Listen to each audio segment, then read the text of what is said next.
مطلب میں بہت کھل کے بات کروں گا، ہمارے رویے سخت ہیں اور ہم یہ فائدہ نہیں اٹھا رہے دینی عبادات سے جو اصل میں ہمیں ان کا فلسفہ ہے۔ روزہ رکھنے کا فلسفہ ایک دوسرے کے لیے فیل کرو۔ تو اللہ کے نبی صلی اللہ علیہ وسلم کی حدیث ہے کہ جب تک انسان اس جگہ پر سلام پھیر کر ذکر کرتا ہے تب تک فرشتے اس کے لیے استغفار کریں کہ اللہ اسے معاف کر دے، اللہ اسے معاف۔ فرشتے وہاں آئے۔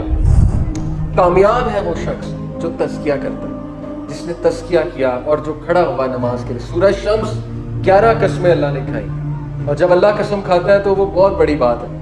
کسی امپورٹنٹ چیز کے لیے اللہ قسم کھاتا ہے۔ 11 قسمیں کھا کے اللہ نے کہا قد افلح من زکاہا، کامیاب ہے وہ شخص جو تزکیہ کرتا ہے، جو پاک کرتا ہے اپنے آپ کو، جو لڑتا ہے اپنے نفس سے۔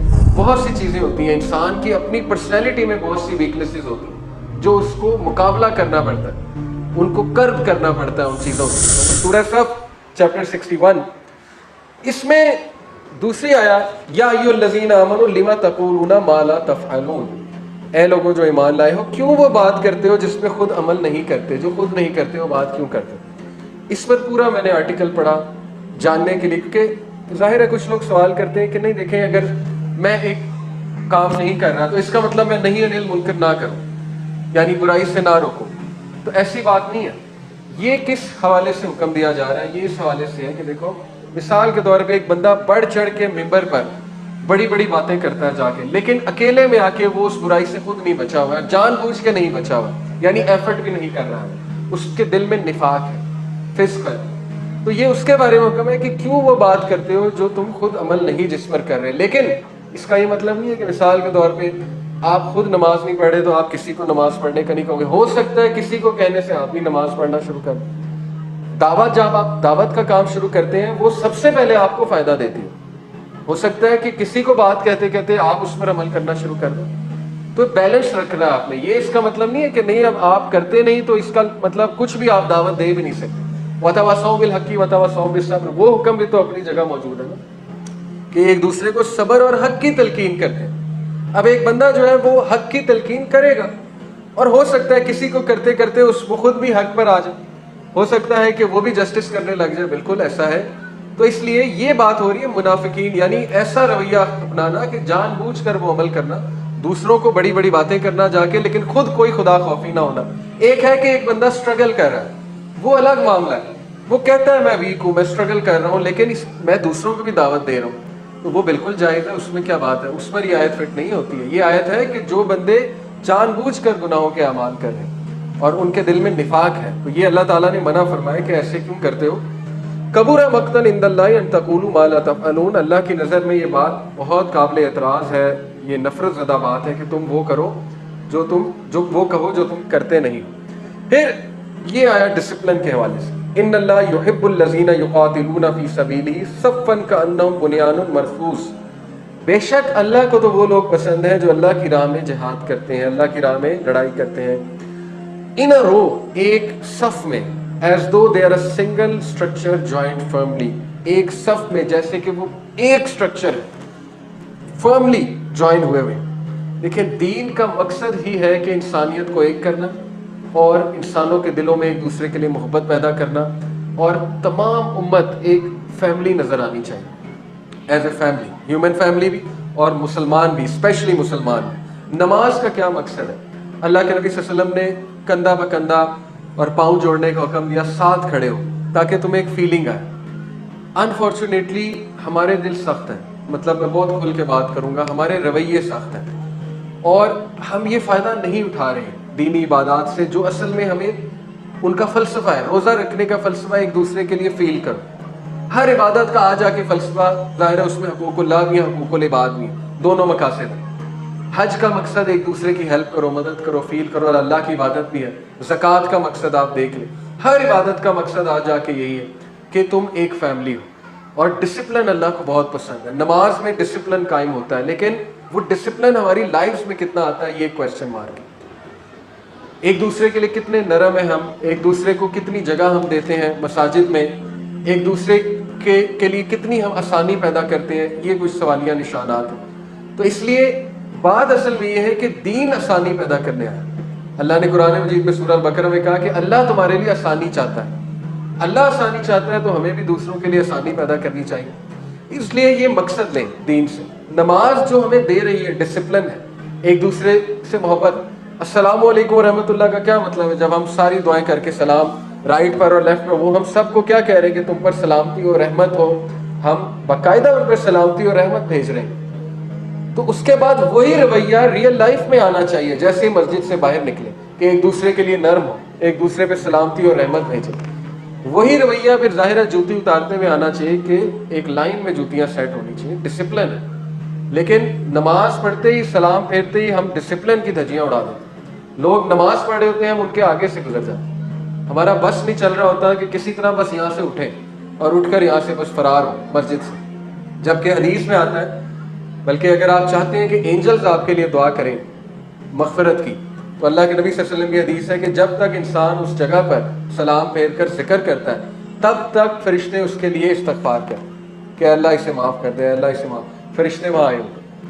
تو اس لیے وہ مقاصد لینے چاہیے. دین جو ہے یہ پریکٹیکل ہے, یہ صرف جو ہے وہ عبادات کا نام نہیں ہے. عبادات سے وہ چیز پریکٹیکلی ہماری لائف میں آنی چاہیے. اس میں بہت ہمیں غور کرنا چاہیے کہ پریکٹیکلی وہ چیز ہمیں کیا سکھا رہی ہے. قومیں ڈسپلن سے بنتی ہیں. جاپنیز قوم جو ہے صرف اور صرف ڈسپلن کی وجہ سے کھڑی ہے. ہمیں قوموں کی مثال دیتے ہوئے نہیں شرمانا چاہیے, چاہے وہ نان مسلمز ہیں. ہیروشیما ناگاساکی کے بعد ڈسٹروائے ہو گئی تھی وہ قوم, لیکن with in years, literally with in years وہ لوگ کھڑے ہیں. ڈسپلن, سامورائی کلچر میں بہت ڈسپلن ہے. اور ورلڈ کپ فٹ بال کا 2018 کا میری آنکھوں دیکھا واقعہ ہے. جاپنیز قوم, جاپان نکل گیا ورلڈ کپ میچ ہار گیا, پورا اسٹیڈیم صاف کر کے گئے جاپانی لوگ, حالانکہ وہ گند کسی اور کا پھیلایا. امپریشن کیا دے کر گئے کہ ہم جاتے جاتے ایک اچھا ہے. ان کی جو ٹیم تھی وہ ڈریسنگ روم صاف کر کے گئی. یہ خاص بات ہے. ہر قوم میں کوئی نہ کوئی اچھائی ہوتی. ہمارے ہاں آپ دیکھ لیں صفائی کا کتنا خیال رکھا جاتا ہے. یقین کیجئے, میں عمرہ پہ دیکھا ٹرکش گروپس دیکھنے والے ہوتے ہیں, ان سے باقاعدہ ان کے روب سے خوف آ رہا ہوتا. 70 کے گروپ میں وہ ہوتے ہیں, انڈونیشین گروپس میں آتے ہیں عمرہ کرنے. اور مجھے افسوس سے کہنا پڑ رہا ہے کہ میں نے سب سے انڈسپلنڈ گروپس جو ہے وہ ہمارا دیکھا. مطلب یہ آپ بھی اکنامک اچھے بھی ہوتے ہوں گے نو ڈاؤٹ, لیکن ڈسپلن کی سخت کمی ہے ہم میں ایز اے قوم. اور یہ ہمارا ایک بہت بڑی کور ریزن ہے ڈاؤن فال آنے. کرپشن بھی ہے اس میں, ڈسپلن کی کمی بھی ہے, بہت کیجول ہمارا بیہیویئر ہوتا ہے. بہرحال خوبیاں بھی بہت ہیں نو ڈاؤٹ, ہر قوم میں جیسے خوبی ہے, پاکستانی قوم میں خوبیاں بھی بہت ہیں. لیکن جو اسلام ہمیں سکھانا چاہتا ہے وہ ہمیں سیکھنا چاہیے. ہر عبادت کا ایک مقصد ہے, اور اللہ تعالیٰ نماز سے ہمیں ڈسپلن سکھا. وہ ڈسپلن ہماری لائف میں شیورلی جو ہے وہ آنا چاہیے. پھر اسی میں سورہ صف کی ایک آیت آپ کے سامنے رکھوں گا. ورس نمبر 6 جو ہے اس میں حضرت عیسیٰ علیہ السلام کو جو ہے وہ بشارت دی گئی تھی. وَإِذْ قَالَ عِيسَى ابْنُ مَرْيَمَ يَا بَنِي إِسْرَائِيلَ إِنِّي رَسُولُ اللَّهِ إِلَيْكُمْ مُصَدِّقٌ لِمَا بَيْنَ يَدَيَّ مِنَ التَّوْرَاةِ وَمُبَشِّرًا بِرَسُولٍ يَأْتِي مِن بَعْدِي اسْمُهُ أَحْمَدُ. اور اے نبی ان کو بتائیے کہ جب عیسیٰ ابن مریم نے کہا اے بنی اسرائیل بے شک میں اللہ کا رسول ہوں, اور میں کنفرم کر رہا ہوں کس بات کو, وہ کہ جو مجھ سے پہلے یعنی میں تورات کو کنفرم کر رہا ہوں, اور میں تمہیں بشارت دیتا ہوں ایک رسول کی اپنے بعد جس کا کہ نام ہوگا احمد.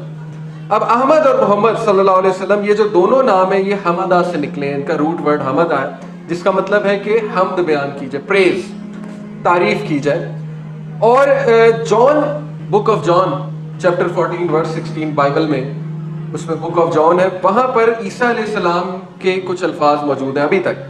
وہ کیا ہے میں آپ کو سناتا ہوں. And I will ask the father, میں فادر کو کہوں گا, یعنی ببلیکل لینگویج میں فادر گاڈ کو کہتے ہیں. And he will give you another parakletos to be with you forever. Parakletos کیا ہوتا ہے؟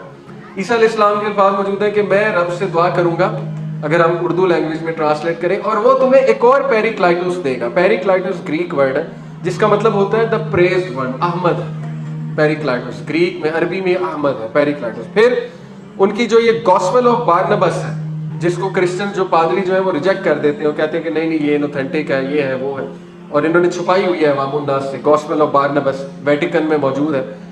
اس میں تو اتنی بار احمد ورڈ باقاعدہ لٹرلی وہاں احمد لکھا ہوا ہے, اتنی بار رسول اللہ صلی اللہ علیہ وسلم کا ذکر آیا گاسپل آف بارنبس میں. بک آف آئزایا میں اتنی کلیئر آیا ہے, میں نے خود دیکھی ہے. ظاہر ہے کہ جو بائبل ہے وہ ساری کی ساری تو انجیل نہیں ہے, اس میں اولڈ ٹیسٹمنٹ تورا کا کچھ پارٹ ہے، نیو ٹیسٹمنٹ انجیل کا کچھ پارٹ. ہم یہ بھی نہیں کہہ سکتے کہ ساری کی ساری انجیل ہے، نہ یہ کہہ سکتے ساری کی ساری انجیل ہے ہی نہیں. ظاہر ہے کچھ پارٹ تو موجود ہوگا. دا بک آف آئزایا میں اتنی کلیئر آیا ہے، وہ آیا یہ ہے کہ and then the book is delivered to the one who is illiterate, who is unlettered. اور پھر کتاب اس کو دی جائے گی جو امی ہے.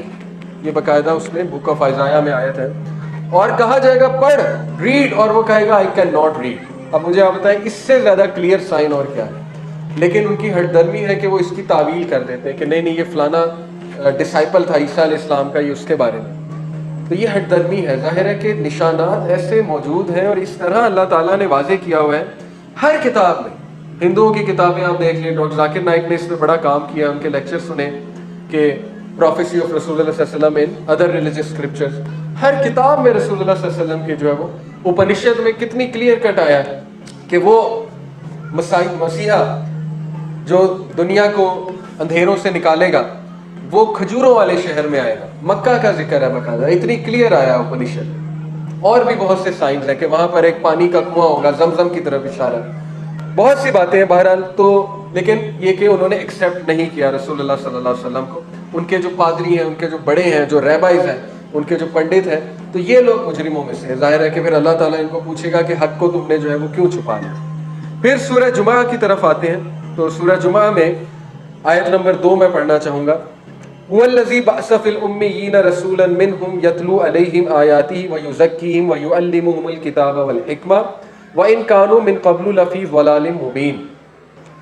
اس آیا میں رسالت کا مقصد ہے، اور اس آیت میں اسلامک ایجوکیشن سسٹم کا جو کریکولم ہے وہ ڈیفائنڈ ہے. وہ کیا ہونا چاہیے؟ تربیت کا کریکولم وہی ہے جس نے تم میں سے اٹھایا ایک امی، ایک ان لیٹرڈ نبی. illiterate نہیں کہنا چاہیے، ان لیٹرڈ کہنا چاہیے انگلش میں. تم میں سے اٹھایا ایک رسول جو پڑھتا ہے، یتلو علیہم آیاتہ، جو تلاوت کرتا ہے اللہ کی آیات کی، ویزکیہم، اور تزکیہ کرتا ہے تمہارا، پیوریفائی کرتا ہے، تزکیہ یزکیہم، ویعلمہم الکتاب والحکمہ، اور سکھاتا ہے تمہیں کتاب اور حکمت.